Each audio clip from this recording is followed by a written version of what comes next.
Hey everyone, I've been in this industry now for nearly 20 years and have helped many wealthy people, and there are three commonalities I see regularly that help them get there. Let's dive in. According to a recent study by Fidelity Investments, an estimated 88% of millionaires are self made. No, they're not the trust fund babies that we associate with TV shows and the movies. They're hardworking people who, on average, make good choices and focus on the right things, and likely take calculated risks along the way. And I mentioned this so that you know it's possible for you as well. So, what are some of the common things I see repeatedly? First, on average, they invested in their future. For their future selves, they saved a little bit each year, invested in a diversified portfolio, and here's the secret: we're patient. They waited for that money to grow. Of course, investing involves risk of loss, and there's no guarantee that a diversified portfolio will enhance overall returns or outperform a non diversified portfolio, and diversification does not protect against market risk. But almost none of the wealthy individuals I worked with did it in a year. All right, let's break this down. Most of them had retirement accounts. Not all, but most. And did you know that if you're 30 years old today, if you invested $261 per month, that's $8.55 per day, and invested it in the S&P 500 index, which has earned on average 10.3% annualized since 1926, that by the time you are 65 years old, you would have $1 million. $8.55 a day.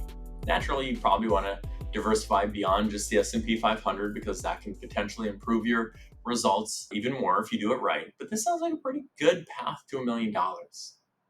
As a licensed professional, now is the time to state that past results do not dictate future returns. However, I'm trying to illustrate a point with actual data. Now, if you're 40 years old today, because you have less time, 10 years less, in our example, you'd need to invest $735 per month, which is about $24 a day, almost 3 times as much, but can be doable for many Americans if you break down where you're actually spending your money and make it a priority. Okay, so the next thing I've seen wealthy individuals do differently, they focus on obtaining skills. I'm talking about skills. When you are in your company and you look up the food chain and see the leaders in the company, what skills do they have? Do they have sales skills? Are they a people person? Are they able to synthesize data, make good decisions? Are they creative? People who make the most money, in my experience, are the ones who know what skills are most valued in their industry and proactively work to improve their own skills in that area. Why does this matter? Because the people who have the right skill set are the ones who get paid.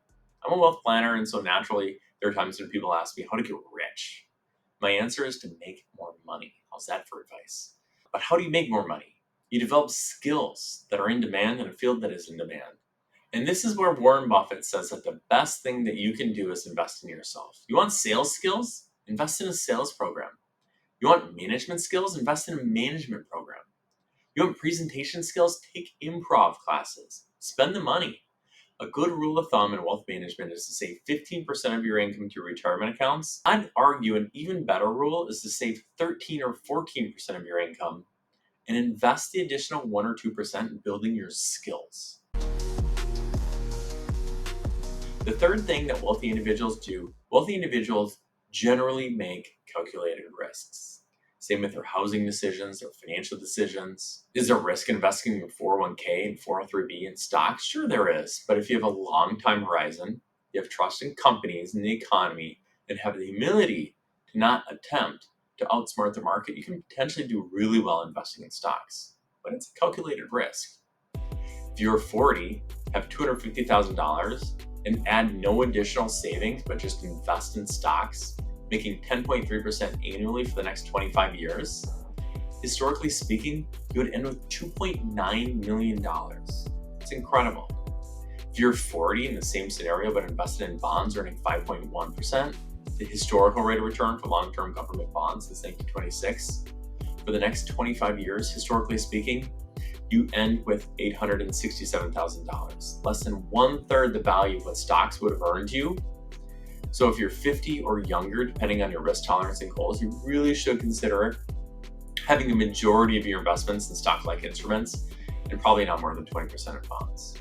If you want to calculate where you are at and where you're projected to be in a certain number of years, I'll include a calculator in the description so you can get an idea of your personal projections and calculations so you can see how your wealth can grow over time. The final point on making calculated risks is in relation to making more money, more income, salary, and bonuses. If you're at a company, taking a calculated risk could mean reaching for the promotion. Wealthy individuals have a tendency to move up the corporate rankings, working their way from entry level to manager to director and so forth. Each of these moves commonly come with more money, but also with more risk and responsibility. Each move higher typically increases both money and risk. But if you are calculated about it and you have the skill sets like we discussed, then it can be a great way to put you in a strong financial position. So there you have it. 3 things that have the potential to put you on a path to $1 million.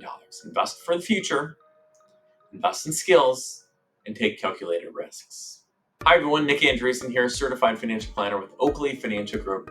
If you want to learn more how we help our clients with holistic financial planning, where we strive to help them live the life they choose, click the link below in the description to schedule a time to meet.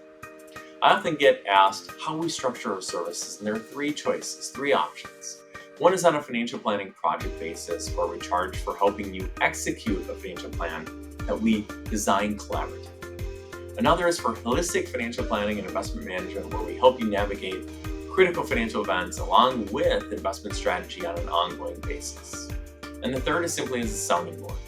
This is where I offer my time as a community resource, act as a sounding board or second opinion on the strategies you are implementing on your own. I hope to hear from you. One final note, these videos are for informational purposes only. They're not meant to be financial or investment advice.